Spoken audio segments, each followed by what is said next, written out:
Hello guys, welcome to my YouTube channel. मेरे YouTube channel पर आप सबका बहुत बहुत स्वागत है। गाइस, हम लोग नेट हिस्ट्री की सीरीज चलाना शुरू कर रहे हैं, जिसके अंदर हम नेट हिस्ट्री के प्रीवियस ईयर्स में आए हुए क्वेश्चन पेपर्स को सोल्व करेंगे। 2019 यानी 2019 से जो नेट का पेपर है हिस्ट्री का, वो ऑनलाइन शुरू हो गया है। उससे पहले ऑफलाइन पेपर होता था। ऑनलाइन पेपर्स में पेपर 1 एंड पेपर 2 ही होते हैं। यानी पेपर 1 जो होगा वो कॉमन पेपर रहेगा, पेपर 2 जो है वो सब्जेक्ट का रहेगा। सब्जेक्ट मीन्स हिस्ट्री की बात कर रही हूँ मैं। लेकिन 2019 से पहले जितने भी हमारे नेट के पेपर हुए हैं उसमें हमारे पास टोटल 3 टाइप के पेपर होते थे, paper 1, 2 and 3। Paper 1 common, paper 2 में 50 क्वेश्चन आते थे और पेपर 3 में 75 क्वेश्चन आते थे और पेपर 1 में भी 50 क्वेश्चन। तो कुल मिलाकर के 350 मार्क्स का नेट का पेपर होता था। हम लोग जो पेपर आज सोल्व करने जा रहे हैं वो पेपर हमारे पास है 2013 का। तो 2013 का पेपर नंबर 1 तो हम सोल्व नहीं कर रहे हैं, कॉमन पेपर है जो, लेकिन पेपर नंबर 2 है उसे हम सोल्व करने जा रहे हैं। तो चलिए शुरू करते हैं आज के क्वेश्चंस। आज का हमारा सबसे पहला क्वेश्चन है, लेवा लेवा तकनीक द्वारा बनाए गए फलक उपकरण निम्नांकित किस भूगर्भीय युग की विशेषता है। तो एक्चुअली क्या है कि मानव काल जो है उसे 60 से 65 मिलियन वर्ष पूर्व माना गया है और जिसके टोटल 7 भाग या 7 काल टाइम पीरियड माने गए हैं। पहला जो टाइम पीरियड रहेगा वो रहेगा पैलियोसिन, दूसरा है क्रियोसिन, तीसरे नंबर पे आएगा एलिगोसिन, फोर्थ नंबर पे आएगा नियोसिन, फिफ्थ नंबर पे रहेगा आपका प्लायोसिन और सिक्स्थ नंबर जिसकी हम बात कर रहे हैं वो रहेगा आपका प्लीस्टोसिन। प्लीस्टोसिन के भी 3 भाग है, निम्न प्लीस्टोसिन, मध्य प्लीस्टोसिन और उच्च प्लीस्टोसिन। और 7 नंबर जो है 7th भाग है वो रहेगा हेलोसिन।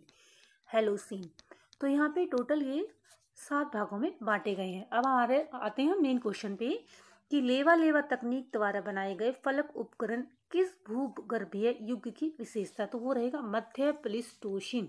राइट आंसर होगा ऑप्शन डी। नेक्स्ट क्वेश्चन करते हैं, क्वेश्चन नंबर 2। इसे हमें मैच करना है। ये स्थल है और ये इनके खोज करता है। कौन से खोज करता, किसके साथ रहेंगे। तो सबसे पहले हम देखते हैं सोहागी घाट। सोहागी घाट के साथ जाएगा हमारा सोहागी घाट। ACL कलाइलल आएगा। बालाथल के लिए आएगा आहड़ संस्कृति स्थल। भीमबेटका की खोज BS वाकणकर और बुजरहोम जो कि कश्मीर नवपाषाण काल का क्षेत्र माना जाता है। नेक्स्ट क्वेश्चन आएगा क्वेश्चन नंबर 3। क्वेश्चन नंबर जो 2 है उसका ऑप्शन बी हमारा राइट आंसर रहेगा, ये भी आप ध्यान रखना। नेक्स्ट क्वेश्चन है क्वेश्चन नंबर 3। उत्तर पूर्व अफगानिस्तान स्थित निम्नांकित कौन सा नगर एक हड़प्पीय बंदरगाह था। हड़प्पीय बंदरगाह जो था वो था स्रोतखुई। Next question number 4। निम्नलिखित कौन सा बौद्ध ग्रंथ बिंबिसार के 500 पत्नियों का उल्लेख करता है। वैसे देखा जाए तो ये चारों ही बौद्ध ग्रंथ है, महावंश, दीपवंश, महावग्ग और महावस्तु। ये चारों जो ग्रंथ है वो बौद्ध ग्रंथ हैं। महावंश की 4th सदी में रचना हुई थी और 5th में हुई थी दीपवंश की। ये दोनों ही जो ग्रंथ हैं महावंश और दीपवंश, ये दोनों ग्रंथ श्रीलंका की जानकारी देते हैं, श्रीलंका की। और जो आपका ये है नेक्स्ट महावस्तु, इसके अंदर जो है बुद्ध का जीवन व्रत है, यानी बुद्ध की जीवनी या बुद्ध का जीवन व्रत इसमें रचित है। और जो महावग्ग है ये आपका इस क्वेश्चन का राइट आंसर होएगा। ये इस महावग्ग के अंदर 500 पत्नियों का उल्लेख है, बिंबिसार के 500 पत्नियों का उल्लेख। तो क्वेश्चन नंबर 4 का राइट आंसर होगा महावग्ग। नेक्स्ट क्वेश्चन करते हैं, निम्नांकित किस हिंदू यूनानी शासक ने सिक्के जारी किए जिन पर कृष्ण एवं बलराम की आकृतियां थी। ये सारे ही यूनानी शासक हैं, लेकिन अगाथोक्लिस जो है इसने अपने सिक्कों पे कृष्ण और बलराम की आकृतियां बनाई थी या अंकित करवाई थी। नेक्स्ट क्वेश्चन करते हैं क्वेश्चन नंबर 6। नागों से संबंधित निम्नांकित किस स्थल पर नागराज दधिकरण का मंदिर, दधिकरण, ये नागराज दधिकरण का जो मंदिर है वो रहेगा मथुरा। नेक्स्ट क्वेश्चन है, निम्नांकित पुराणों में से किसने विष्णु के अवतारों की सूची में बुद्ध के स्थान पर कृष्ण को स्थानांतरित किया है। देखो टोटल हमारे पास जो पुराण है वो 18 पुराण माने गए हैं, जिसमें से वायु पुराण के अंदर बुद्ध की जगह कृष्ण को स्थानांतरित किया गया और ये जो पुराण है इसमें विष्णु के अवतारों की जानकारी मिलती है। नेक्स्ट क्वेश्चन है क्वेश्चन नंबर 8। निम्नांकित किस स्थल से शिव की सर्वप्राचीन लिंगोद्भव मूर्ति प्राप्त हुई है? तो जो शिव जी की लिंगोद्भव मूर्ति है वो गुड्डी मल्लम से प्राप्त हुई है। ऑप्शन सी इसका राइट आंसर होगा। नेक्स्ट क्वेश्चन, क्वेश्चन नंबर 9, निम्नांकित किस दक्षिणी भारतीय मंदिर में भित्ति चित्र, भित्ति यानी दीवार पे जो चित्र होते हैं उन्हें भित्ति चित्र बोला गया है, भित्ति चित्र उपलब्ध है? इसका राइट आंसर होगा ऑप्शन सी, ऑप्शन सी नर्मलाइका विजयालय चोलेश्वर मंदिर। नेक्स्ट क्वेश्चन, क्वेश्चन नंबर 10, इसे हमें सेट करना है। ये पाल वंश के कुछ राजा हैं जिनकी पाल राजाओं को तिथि कर्मानुसार लगाना है। सबसे पहले जो पाल वंश राजा है वो रहेगा गोपाल, जिसने पाल वंश की स्थापना की थी। गोपाल के बाद आएगा देवपाल और फिर आएगा नारायण और फिर आएगा राज्यपाल, यानी कि 4 3 2 1 इसका राइट आंसर होगा। नेक्स्ट क्वेश्चन करते हैं, क्वेश्चन नंबर 10, इसे हमें मैच करना है। चिकित्सा शास्त्रीय ग्रंथ है और इधर ये लेखक हैं, तो इसे देखते हैं। भानुमति, भानुमति जो है वो चक्करपाणी दत्त के द्वारा ही लिखी गई है। शालिहोत्र भोज के द्वारा, वृक्षायुर्वेद वंगसेन के द्वारा और चिकित्सा सार संग्रह सुरेश्वर के द्वारा रचित है। यानी कि फर्स्ट का 1, सेकंड का 3, सी का 4 और डी का 2। ऑप्शन नंबर डी राइट होगा। नेक्स्ट क्वेश्चन करते हैं। ये भी मैच, देखो नेट में मोस्टली लेंथी क्वेश्चन आते हैं, या तो मैच द फॉलोइंग रहेंगे या कथन कारण वाले रहते हैं।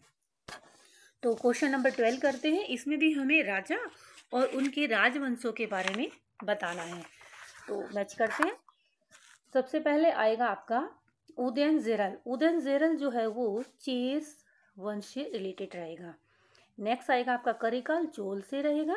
नेदियोन जो है ये हमारा रहेगा पांड्य वंश से, और सिंह विष्णु जो है ये पल्लव वंश से।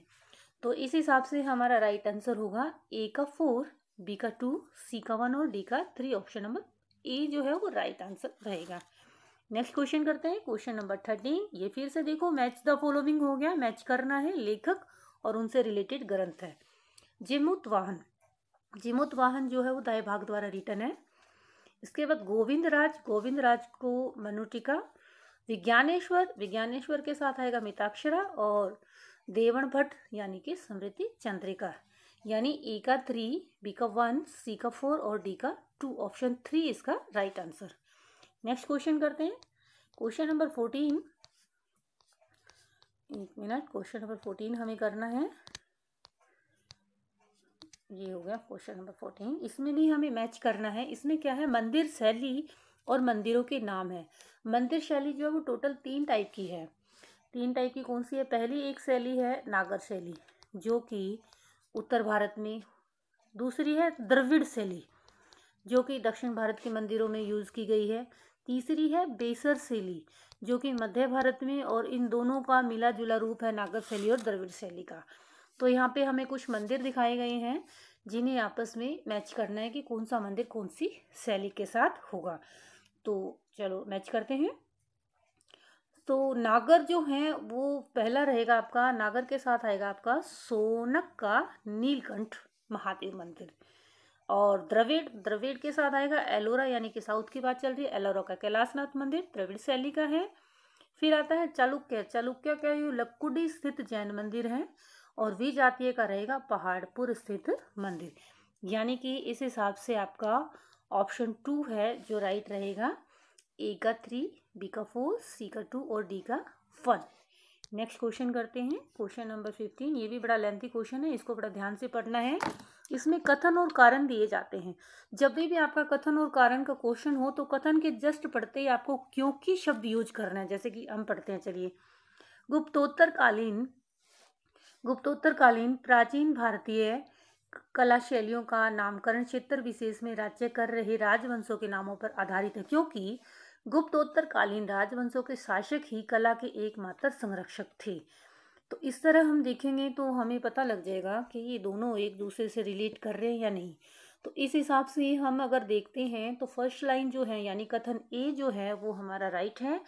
क्या कि गुप्तोत्तरकालीन प्राचीन भारतीय कला शैलियों का नामकरण क्षेत्र विशेष में राज्य कर रहे राजवंशों के नामों पर आधारित था, बट कारण जो है ये सही नहीं है। तो ऑप्शन सी इसका राइट आंसर हो जाएगा। नेक्स्ट क्वेश्चन है क्वेश्चन नंबर 16। अलबरूनी के अनुसार अंत्यज थे। अंत्यज जो है वो सबसे नीचे जाति यानी शूद्रों से भी नीचे जो लोग थे उनको बोला गया है। शूद्रों से भी निम्न लोगों के 8 शिल्पी संघ को अलबरूनी ने अंत्यज बोला है। नेक्स्ट क्वेश्चन नंबर 17 करते हैं। इलबरी शासक जिसने दिल्ली सल्तनत में सिजदा, पापोस और नौरोज प्रारंभ करवाए थे। ये जो सिजदा, पापोस और नौरोज की जो रिवाज है ये सबसे पहले शुरू करवाया दिल्ली काल में बलबन ने। नेक्स्ट क्वेश्चन है क्वेश्चन नंबर 18। ये भी थोड़ा सा लंबा क्वेश्चन है, इसको भी देखते हैं कि कथन और कारण दिए गए हैं। पहला कथन है, तुर्कों ने भवनों पर हिंदू शैली के अनुसार मानवीय एवं पशु आकृतियों को अंकित करने की परंपरा का अनुसरण नहीं किया, क्योंकि उन्होंने ज्यामितिक एवं फूल पत्तियों की आकृतियों और फलक पर कुरान की आयतों को अंकित किया। तो ये दोनों ही बातें सही हैं और एक दूसरे को रिलेट भी कर रही है। इस हिसाब से ऑप्शन ए हमारा राइट आंसर हो जाएगा, यानी ए और आर दोनों सही है। ए की सही व्याख्या आर है। Next question question number 19। इसे फिर से मैच करना है। देखो नेट में पेपर मोस्टली लेंथी क्वेश्चंस आते हैं, तो चलिए मैच करते हैं। आदाबुल हर्ब व अल सुजात, इसके साथ आएगा फक्र ए मुदवीर। नेक्स्ट आपका पॉइंट नंबर 2, फर्स्ट के साथ जाएगा आपका फोर्थ, सेकंड में जाएगा आपका थर्ड तबकात नासिर यानी कि मिनाजुल सिराज। नेक्स्ट है तारीख है जहां गुसा, इसके लिए आएगा आपका अता मलिक जुबैनी। तारीख फिरोज शाही जियाउद्दीन बर्नी के द्वारा रचित है। तो इस हिसाब से इस क्वेश्चन का आंसर हो जाएगा ऑप्शन बी, यानी ए का 4, बी का 3, सी का 1 और डी का 2। नेक्स्ट क्वेश्चन करते हैं क्वेश्चन नंबर 20 नंबर क्वेश्चन ये रहेगा आपका 20 नंबर क्वेश्चन। यहाँ पे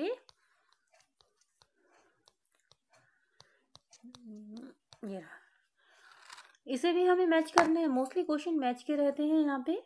तो इक्ता ए तमलिक रहेगा वंशीय इक्ता।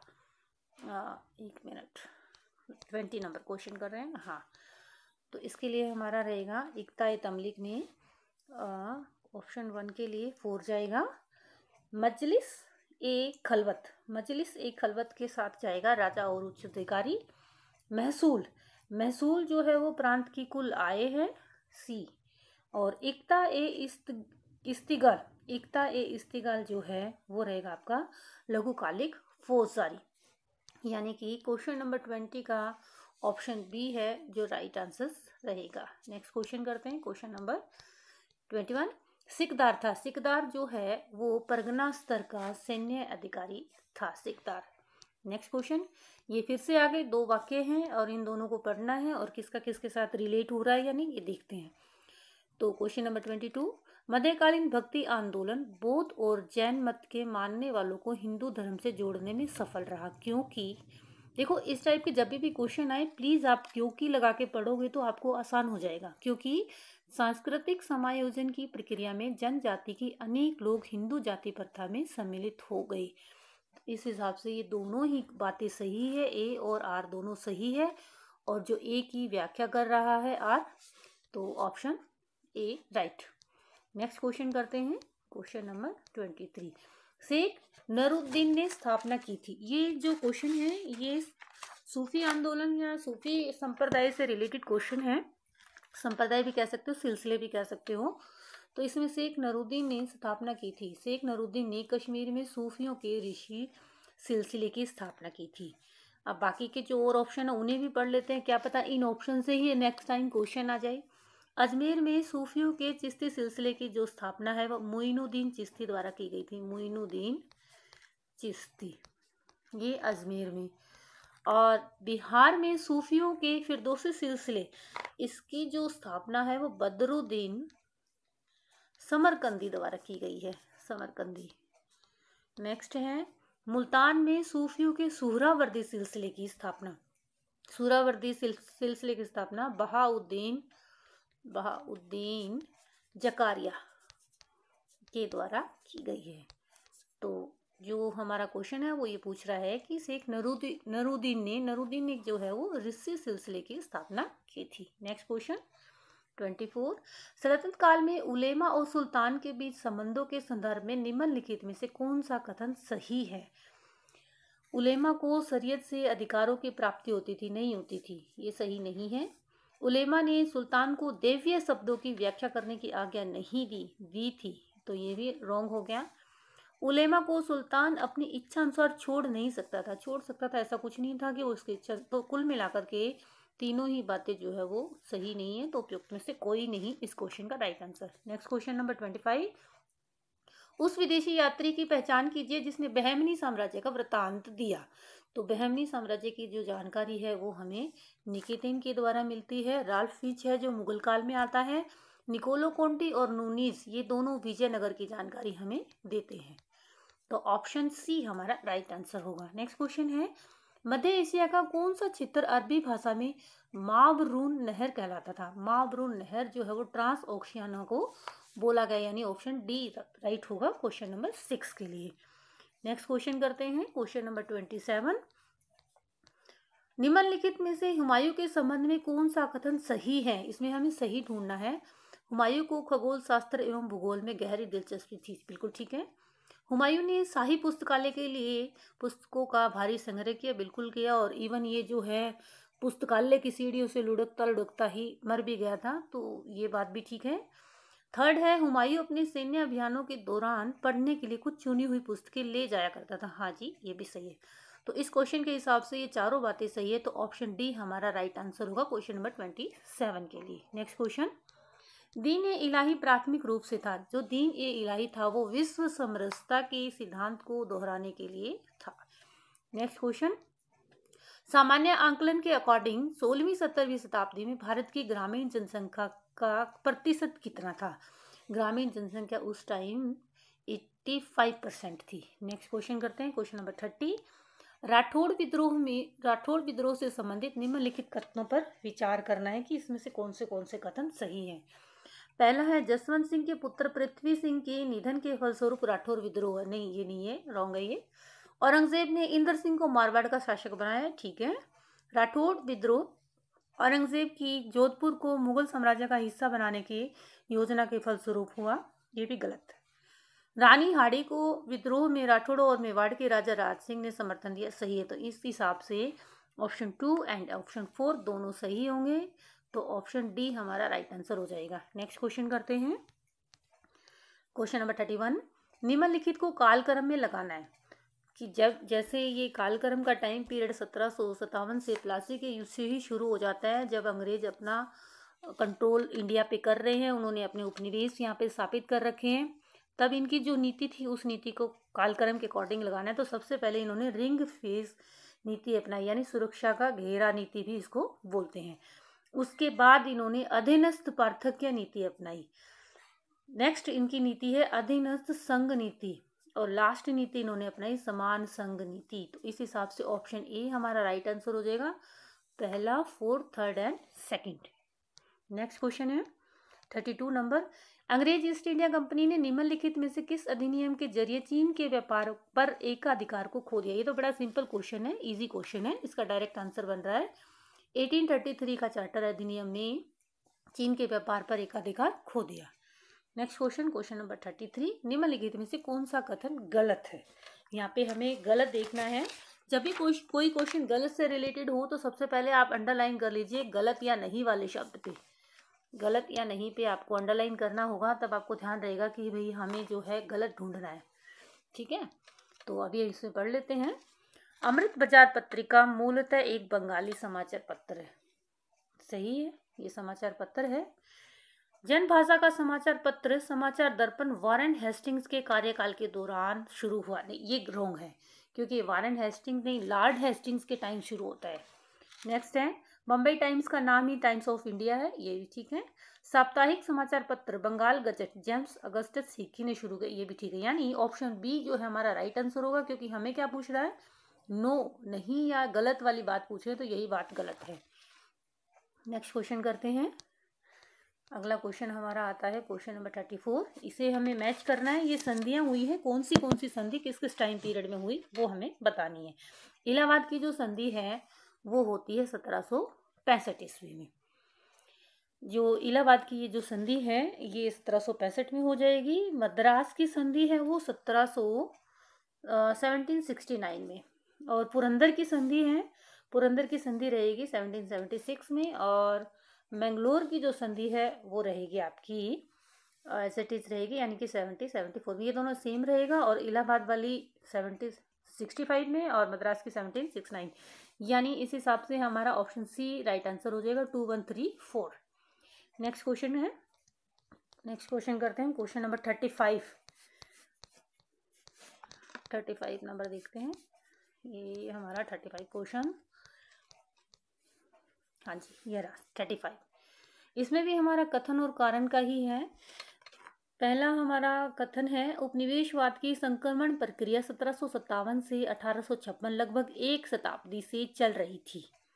ये बात तो बिल्कुल सही है। नेक्स्ट है, क्योंकि इंग्लिश ईस्ट इंडिया कंपनी ने उन तमाम क्षेत्रों पर कब्जा कर लिया जो प्रत्यक्षतः उनके नियंत्रण में थी। नहीं, ये बात सही नहीं है, तो ए सही है, आर गलत है, इसलिए इसका राइट आंसर हो जाएगा ऑप्शन 1। नेक्स्ट क्वेश्चन करते हैं क्वेश्चन नंबर 36। 1857 के विद्रोह में कृषकों ने या किसानों ने भाग लिया था, इसका क्या मुख्य कारण था? तो इसका मुख्य कारण था असाधारण रूप से उच्च राजस्व की मांग। राजस्व नीति ने कृषकों को ही नहीं अपितु देश के कुलीन लोगों का भी विनाश किया, ये भी था। नई राजस्व नीति के लाभार्थी भी संतुष्ट नहीं थे, यानी उपयुक्त सभी कारण जो थे 1857 की क्रांति के बनते हैं कृषकों को भाग लेने के। नेक्स्ट है, इसमें हमें मैच करना है, क्वेश्चन नंबर 37 है। 37 को मैच करते हैं। सर सैयद अहमद खां की मृत्यु ये 1898 में ही होगी। मदनलाल ढींगरा ने लंदन में कर्जन वायली की गोली मारकर हत्या की थी 1909 में। चापेकर बंधुओं ने क्रूर प्लेग आयुक्त रीड होगा यहाँ पे और लेफ्टिनेंट आयरस की हत्या की थी। इसके लिए आपका ऑप्शन रहेगा 1897। और फोर्थ है, जॉर्ज पंचम ने सम्मान में दिल्ली में राज सिंहासन दरबार आयोजित किया 1911 में।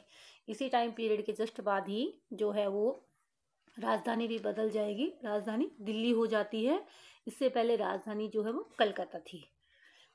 तो इस हिसाब से हमारा ये इस क्वेश्चन का राइट आंसर हो जाएगा ऑप्शन ए। नेक्स्ट क्वेश्चन करते हैं क्वेश्चन नंबर 38। इसमें भी हमें ये भी लेंथी क्वेश्चन है, कथन और कारण पढ़ने हैं। पहला कथन है, मैकाले का विधि आयोग जो 1860 में गठित हुआ उसने भारत के पूर्वीय निरंकुशतावाद की धरती के विचार को मिटा दिया। ये बात ठीक है। दूसरी बात भी पढ़ लेते हैं, क्योंकि समता और न्याय को निरंकुश शासकों के अंध और कठोर न्याय के विकल्प के रूप में देखा जाने लगा। तो दोनों ही बात सही है और एक दूसरे को रिलेट भी कर रही है, तो यानी ए एंड आर दोनों सही है और ए की व्याख्या कर रहा है आर। तो इस हिसाब से हमारा राइट आंसर होगा ऑप्शन सी। नेक्स्ट क्वेश्चन करते हैं क्वेश्चन नंबर 39 नंबर क्वेश्चन है, सूची 1 को सूची 2 के साथ सम्मिलित करना है। कोई किस इंसान ने कौन सा काम किया है? तो सबसे पहले आता है बहराम जी एम मालाबारी। बहराम जी ने क्या किया है? पारसी समाज सुधारक थे ये, तो इसके साथ आ जाएगा ए का 3। और ये है, दूसरा है डांडो केशव कारवे के साथ हमारा आएगा नारी मुक्ति। थर्ड है कुंडुकरी वीरे सालिंगम, तो इसके साथ हमारा आएगा कुंडुकरी के साथ विधवा विवाह अभियान। फोर्थ है गुरजादा अप्पारावा, इसके साथ हमारा आएगा कन्या शुल्कम। तो इस हिसाब से हमारा जो राइट आंसर होगा इसका क्वेश्चन नंबर 39 का राइट आंसर रहेगा क्वेश्चन नंबर, सॉरी थोड़ा सा गड़बड़ हो गया, ठीक करते हैं इसको। 39 ना, तो 39 का हमारा राइट आंसर रहेगा ऑप्शन 1, यानी ए का 3, बी का 1, सी का 4। नेक्स्ट क्वेश्चन करते हैं क्वेश्चन नंबर 40। निम्न में से कौन जस्टिस पार्टी से संबंधित नहीं थे? नहीं आया है तो हमें नहीं को पहले ही अंडरलाइन कर लेना चाहिए। तनगुटरी प्रकाशम जो है वो जस्टिस पार्टी से संबंधित नहीं थे। नेक्स्ट क्वेश्चन है क्वेश्चन नंबर 41। नाभा और जींद के शासकों ने रंजीत सिंह की अधीनता स्वीकार किए जाने के प्रतीक के रूप में उन्हें क्या भेंट दी थी? उन्होंने कीमती उपहार भेंट में दिए थे। नेक्स्ट क्वेश्चन है, उस पत्रिका के नाम का चयन कीजिए जिससे गांधी जी संबंधित नहीं थे। इंडियन ओपिनियन ये भी गांधी जी की है, हरिजन भी गांधी जी की है, यंग इंडिया भी गांधी जी की है, बट इंडियन मिरर जो है ये बुक जो है वो गांधी जी की नहीं है, बल्कि ये बुक जो है वो है देवेंद्र नाथ की, देवेंद्र टैगोर की, देवेंद्र नाथ टैगोर। ये इंडियन मिरर जो है वो इसके द्वारा रचित है। नेक्स्ट क्वेश्चन है, क्वेश्चन तो इस हिसाब से हमारा ऑप्शन बी इसका राइट हो जाएगा। नेक्स्ट क्वेश्चन है क्वेश्चन नंबर 43, इसे भी हमें मैच करना है। मैच द फॉलोइंग है, देसी रियासतें और तोपों की सलामी। तो संगाली में 9 हो जाएगा, संगाली के लिए, ग्वालियर के लिए 4 यानी 21, और धौलपुर के लिए हमारा 15 और कच्छ के लिए 17, यानी ए का 2, बी का 4, सी का 3 और डी का 1। नेक्स्ट क्वेश्चन है क्वेश्चन नंबर 44, इसे भी मैच करना है। क्लेमेंट एटली ये आएगा कैबिनेट मिशन के साथ, और माउंटबेटन प्लान बाल्कन के साथ, लॉर्ड लिनलिथगो इसके लिए आएगा अपना अगस्त ऑफर, और वॉवेल के लिए आएगा ब्रेकडाउन प्लान। इस हिसाब से हमारा राइट आंसर हो जाएगा ऑप्शन सी 3 4 1 2। नेक्स्ट क्वेश्चन है क्वेश्चन नंबर 45, निम्नलिखित में से वह कौन सी आसन समस्या थी जिसका सामना भारत को स्वतंत्रता प्राप्ति के तुरंत बाद करना पड़ा। आसन समस्या, आसन का मतलब होता है तुरंत बाद या जस्ट बाद। तो जो 1947 में भारत आज़ाद होता है उसी में हमारी स्वतंत्रता प्राप्ति के साथ ही साथ देश का बंटवारा भी होता है, 2 भागों में बंट जाता है, भारत और पाकिस्तान के रूप में। तो ये 2 भागों में बंटते ही हमारे यहाँ सबसे बड़ी प्रॉब्लम क्या थी, सांप्रदायिक एवं शरणार्थी समस्या। नेक्स्ट क्वेश्चन नंबर 46 करेंगे। 46 है, इसमें भी मैचिंग करना है हमें। इसमें कुछ राइटर्स लिखे हैं, कुछ उनकी बुक्स वगैरह लिखी हुई है, वो हम देखते हैं। सबसे पहले है लुसियन फेवरे। लुसियन फेवरे के साथ आपका जाएगा द रीजन्स ऑफ फ्रांस। फिर है मैक्स ब्लॉक के साथ आपका जाएगा the historians craft. Emmanuel L R Ladurie, इसके साथ आपका जाएगा the peasant of the Languedoc. Fernand Braudel के साथ जाएगा द मेडिटेरियन। तो इस हिसाब से हमारा ऑप्शन 3 जो है यानी ऑप्शन सी जो है वो होगा राइट आंसर क्वेश्चन नंबर 46 का। नेक्स्ट क्वेश्चन करते हैं क्वेश्चन नंबर नेक्स्ट क्वेश्चन हमारा क्वेश्चन नंबर 48 है ना, 48 करते हैं। चलिए 48 ये रहा हमारा 48 क्वेश्चन, नहीं इससे पहले 47 रहता है। इतिहास लेखन में प्रगति का विचार निम्नलिखित में से किस से संबंधित है, तो ये संबंधित रहेगा प्रबोध से। नेक्स्ट है समग्र इतिहास की संकल्पना निम्नलिखित इतिहास लेखन विचारधारा में से किससे संबंधित है, कालवृत्त विचारधारा से संबंधित है। नेक्स्ट क्वेश्चन है 49, गुट निरपेक्ष की नीति का या नीति के प्रमुख निर्धारक थे, तो ये दोनों ही थे, ए और बी, यानी नस्लवाद का विरोध और राजतंत्र का विरोध। नेक्स्ट और आज का लास्ट क्वेश्चन है the cold war and its origin नामक पुस्तक का लेखक, तो इस पुस्तक का लेखक रहेगा D.F. इस पुस्तक का लेखक रहेगा D.F. फ्लेमिंग। तो गाइस ये हमारा एक पेपर सोल्व हो गया है। 2013 का ये हमारा पेपर है, 2013 का पेपर नंबर 2, और इसी के बाद पेपर नंबर 3 रहेगा जिसमें हमारे पास 75 क्वेश्चन रहेंगे। इसमें हमारे 50 क्वेश्चंस थे जो हमने सॉल्व कर लिए।